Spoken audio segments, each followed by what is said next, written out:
everyone. Hello, hello, hello. Who's there? Can y'all see me okay? Let's see. What do I look like? Hi, guys. I am just saying hi. I'm hoping that some of you will join me. Hello, Pam. Hi, hi. Who else is there? Show your face. Tell me who you are. Happy holidays, everyone. Merry Christmas if you are like me and you love Christmas. Hey, Dr. Tennille, I know you were super excited. Hello, hello. I love Christmas, you guys. Hey, Dr. LaFera. And I absolutely enjoy this time of year when I do it right. And there's times when I don't do it right, and I've done it wrong many years. And when I say wrong, I've done it in a way that stressed me out, stressed my family out, stressed my friends out. I've done it where I just kind of totally did not do gifts because I just could not deal with the stress of giving gifts at that time. And so every holiday, every Christmas is a time for me to try to do better. Hey, Chastity. And do better with regards to managing the stress and the overwhelm, but also with regards to showing love and gratitude to everyone who is around. Look, I got some lipstick here. Let's see. Maybe. Hey, Chastity. Hey, Norma. So for those of you who don't know me, my name is Dr. Teresa Wright. I am a board-certified family medicine doctor. I'm also a certified health coach, and I help overwhelmed and overextended individuals choose themselves first like never before. I do that through videos like this, through coaching, which I've done, and also through just helpful lifestyle tips and healthful tips. And today I wanted to talk about 3 tips to help navigate and manage the stress of the holidays. Hey, Dr. Charlotte. And of course, you all know that this time of year can be a very stressful time of year. It could also be a very wonderful time of year. It could be a beautiful time of year. Hey, Carrie. It really just depends on how you go into the experience. It depends on what you see this season as. And so I just have these 3 tips that will help maybe for those last minute people like myself who are trying to do everything last minute, get the gifts last minute. Spend time with the family last minute. Make last minute travel plans. So you guys, I was looking up trips last night, and as late as this morning, where am I trying to go? Christmas is a few days away. Where am I trying to go last minute? Some of us just do that. But even with all that happening and me having these last minute thoughts and things, I have learned over the years Hey, Regina. I have learned over the years to manage the stress and to be more mindful and to be better about navigating that. And so I just wanted to share some of my tips with you all. And, it has taken me from overwhelm and wanting to skip Christmas. Oh, yay. Thanks, Chastity. Hi, everybody. It has taken me from overwhelm and wanting to skip Christmas many years ago to being in a place where I actually really look forward to Christmas. I don't really get overwhelmed about it anymore. It is what it is. It's a season that I love. It's a season where love is shared. But honestly, if you share love all year around, Christmas is just another opportunity to do that. So let's get started. Again, I am Dr. Teresa Wright. I'm a board-certified family medicine physician. I'm also a certified health coach, and I help overwhelmed and overextended individuals choose themselves first.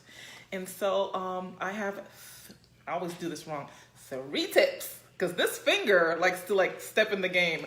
3 tips, or maybe I should do that. 3 tips. 3 tips for managing stress over this holiday season. So tip number 1, and I did this backwards, but I'm gonna start with tip number 1. Remember the reason for the season. I say that because it is easy to get caught up in, of course, we all know the commercialism of the season, buying gifts for everyone and holidays. And I've actually had some of my patients this week and last week come in with really elevated blood pressures, you guys. I see people over 60, over 55 mostly in my clinic. And all these grandparents a lot of them over at least 10 this week, their pressures were elevated. And I'm like, what is going on? One lady came in and her heart was like beating really fast. Like she was anxious about the holidays. And I was like, what is going on? And she was like, I don't have enough money for my grandkids to buy them gifts. One lady was crying because she was like, I'm on a fixed income. I have to get medicines. I can't get my grandkids or my great-grandkids gifts. I had one person who said that, they're in a lot of pain, they have chronic pain, they have a lot of other medical issues, families coming from out of town, and they're just anxious because they can't clean the house to the expectations that they think their family would want. And so there's so much stress over the holidays. There's so many reasons why, legitimate reasons why people feel like the holidays aren't really a good time for them. I had one patient tell me, I just want this holiday season to be done. I just want it to be January. I cannot deal. Folks have legitimate angst about the holiday season, but I tell them all, and a lot of them, they know this, like they know it here, but it's here that really hurts when they really can't meet some expectations for their families. I remind them to remember the reason for the season, right? I remind them to do less and enjoy more. So I say, maybe you don't have to cook this season. Maybe you could have your family do a potluck. Maybe someone else can host so that you don't have to feel the stress of having to, clean up the house and make all the beds and vacuum when you're really not physically able to do that. Hey, Dr. Mildred, there's some things that, it's okay to say, this year we are going to do things differently. I know the custom is for me to cook or for me to host or whatever, but this year was a tough year. Physically, I'm not feeling well. Maybe emotionally, I need some things to be done differently. It's okay to say that and to say, I still want to enjoy you all. I still want to celebrate this beautiful season with my friends and family. But is it okay if we do it this way? And let me tell you, that has worked wonders in my family. We're doing things different every year. When I had first come to America, for those of you who don't know, I'm not American. I'm from another country. And I came here when I was about 18. When I first came to America, of course, I didn't have a lot of money. Like, I really didn't. I worked at the mall, and I really did not have a lot of money. And so I was so thankful when my family in America, they were like, well, we're just going to do a gift exchange, Secret Santa. We're all going to choose names out of a bag and just give that one gift. And if you want to give gifts to the kids, the little ones, everyone is welcome to buy gifts for the kids. That was a huge weight. Yes, Dr. Charlotte, thank you. That was a huge weight off my shoulder. Can you imagine coming from a whole other country? You have all these great families. You have all these great cousins and aunts and uncles that you really never got to enjoy before. And now you're in this space where your family has tripled, really, but you are like, like you have no money. Like, we have people who are in that situation right now. They're in very significant financial stress. And so being able to give them that gift of saying, don't worry about it. Let's just do it this way. Let's do a gift exchange. Let's do a Secret Santa. Let's do stocking stuffers. Let's do homemade gifts. That I just want to enjoy you. That takes a huge weight off of folks. And I'm telling you, I'm speaking from experience. I'm speaking about my patients and saying their stresses are causing them to have angst and want to skip the season. But remember, if you're not someone who's had a tough year, just remember your friends and family who have had a tough year. Maybe it's okay for you to call them up and say, hey, I know your year's been tough. What can I do to offload that burden? Maybe don't give me a gift this year. Maybe let's bring you a pie or come to my house. Reach out to those people. Help them take the stress off of their lives, And so that's my first tip. And I'm a talker, so my tips are like that. But that's a great tip, right? Remember the reason for the season. Tip number two. Practice thoughtfulness. So let me tell you what happened to me a few weeks ago. About a month and a half ago, 2 months ago, I was hanging out with my husband and another couple who I dearly love. And I'm just not saying their names because I don't want to, cause anyone to blush. But I was telling them, that I really have been struggling with doing my daily Bible study. I mean, I had been struggling to the point where there were days and weeks where it just was not getting done. And it was really heavy on my heart. And I was like, I'm really struggling. I need some extra accountability. I just need to figure this out. And, I was asking them, as a couple, what are you all doing for your Bible study? I was asking my husband, babe, what are you doing in the mornings? And for me, I set the time out, I set my alarm. I have everything that I need to do it, but I get up late, I'm rushing, and things just don't go the way they went maybe 6 months ago when I was able to get up and work out and drink my shake and do my Bible study, and I was super efficient in some of those things. Now I'm struggling just to get those things done.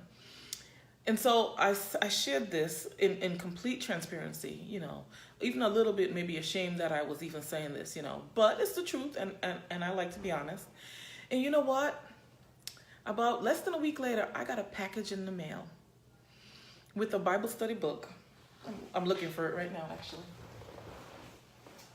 With this great Bible study book.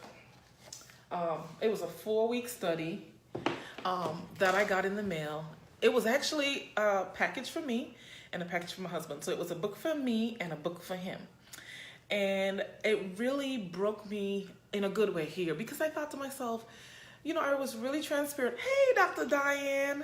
I was really transparent. I really shared my heart. And someone heard me. Like, someone heard me on such a deeper level that they took a step that I didn't expect and sent me something in the mail to help me rectify an issue I was having.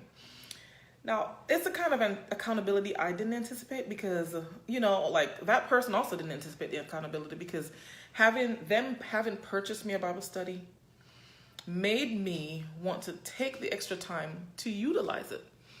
And so that was a source of accountability. I say that to say, be thoughtful. And I struggle with this. I have all these great thoughts and all these great things. And if I could ever make it to the post office, there's a lot of people that get packages in the mail from me. But I learned something on that day. I learned that somebody heard me on a deeper level than I ever even knew that I needed to be heard. And I cried a little. I'm crying a lot, really. But I cried a little in that moment, because this is a dear friend. We talk about just about everything. But I hesitated to share that part of me with that person. And that was the biggest blessing in that week and in that time. And so if I could be anything like that person, and if you could be anything like that person, and just think about the people in your lives and what they have shared with you, maybe in a moment of weakness or transparency or whatever, what their struggles are, what their weaknesses are.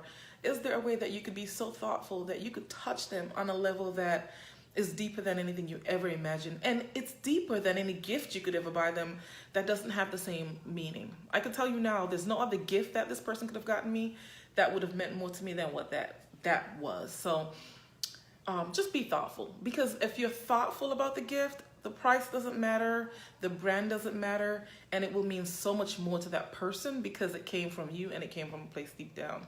And my husband tells me this all the time. He is an awesome gift giver. And I'm like a gift card, like, here you go, I thought about you and I got you a gift card type of gift giver. And he's right, and I learned that in that moment. A gift card is great, but if you could put a little extra thought in it, it takes stress off of you and it takes stress off of them and a burden off of them. So be thoughtful, practice thoughtfulness, practice mindfulness. And I'm saying that to you, but I'm also speaking to myself. And that's a great way to kill stress, because you're thinking about it. And so it's not just another thing you're trying to buy just to check it off your list. And number 3, my fingers hate me. Anyways, number 3, give the gift of time or health. So if you are really struggling with gift giving, if you're over gift giving, if you don't even want to go to the store because the thought of going into the store will give you panic attack and highs and your bank account just can't handle it, don't do it. Don't do it. Why? Why do that at this time when we are so close to the day, when things are crazy out there at the store, at the mall? Why even put yourself through that? Give the gift of time. There are people that will really honestly prefer your time over anything else you could give them. I could name a bunch of people right now that would prefer me to give them some FaceTime than to buy them another gift. I know that I prefer some FaceTime from some folks than to get a gift from them. And so really think about the people that you're stressing yourself out to buy a gift for. Would they rather just see your face for an hour? Would they rather just go get a massage with you? go get a manicure with you, go get coffee with you. Shoot, would they rather just come to your house and do nothing with you? Like, yeah. Give the gift of time. I mean, sometimes we think we have to do more than we really have to do. Some people don't want us to do anything at all, but just be there and be there. I know there was a couple weeks ago, I called maybe 5 friends, like 5, 1, 2, 3, 4, 5. I called 5 friends and no one picked up the phone. In that moment, I just wanted to talk to my friends. And it's no indictment on my friends. It's not saying they did anything right or wrong. It's just saying that sometimes all your loved ones need is time. You know, a few weeks ago, maybe like 3 months ago, I spent almost 2 hours on the phone with a cousin of mine. Best 2 hours ever. I mean, how often do I get to just sit and talk to a cousin for 2 hours? When it's not at a funeral or some other family gathering where I'm split between multiple other family members. It was a great 2 hours. So carve that time out and give it instead. And don't feel guilty about doing that, because believe me, the people who wanted it will love it. And if you really want to give something and you don't want it to be time because you want it to be a little bit more visible and tangible to you or to that person, give the gift of health. You know, I always give you a tip. Give the gift of health. What do I mean by that? Whether it's, you know, a walking buddy, somebody you walk with, whether it's somebody you know, maybe you have some nutritional tips you could give them. Maybe you could pay for them to have 1-hour nutrition counseling or something like that. You know, maybe you could pay for them to get a, you know, like a blood pressure cuff from the pharmacy so they could check their blood pressures at home, because you know they don't do that. Or maybe it's just to get a health screening at their doctor. You know, maybe they need a copay for that.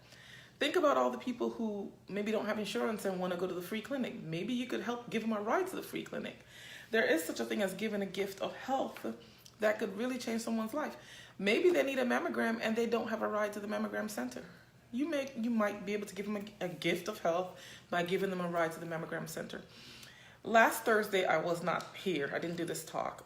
And the Thursday before, I didn't. So let's see what I was doing. The Thursday before, I was getting my hair done, and that ran right into the talk. And I thought it was rude to try to get my hair done and do a video. It was just a lot happening, and so I decided not to be rude, but I probably could have done it, just done it later. Last Thursday, though, my husband gave me the gift of health.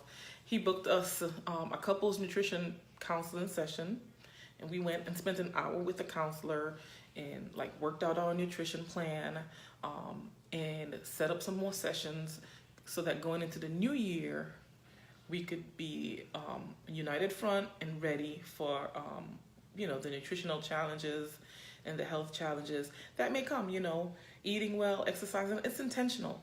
So that gift of health, that 1-hour nutrition counseling packet together, coming up with a game plan to tackle nutrition together in 2019 was significant. I appreciated it. I really saw it for what it was. It was a gift from someone who cares about me enough to want me to do better and to join them on a journey of health. And so I took it for that. So give the gift of health. It will help you to feel less guilty and less stressed about trying to get holiday gifts for people who, you know, really just want to be with you. So, you guys, 'tis the season to enjoy your loved ones, to enjoy good food, good fellowship, good fun. Do not let stress and worry about gifts and finances and overextending yourself and overscheduling for every event prevent you from really going into the season in this next few days in total bliss. So, again, I'm Dr. Teresa Wright. I'm a board-certified family medicine physician. I'm also a certified health coach, and I help overextended individuals choose themselves first. And I hope to see you guys hopefully in the near future. I'm on vacation next Thursday. I don't know where I'll be, what I'll be doing. If I'm available, you'll see me on here. If I'm not available, I'll send you an update with a new time and date. Be blessed, everyone. Bye.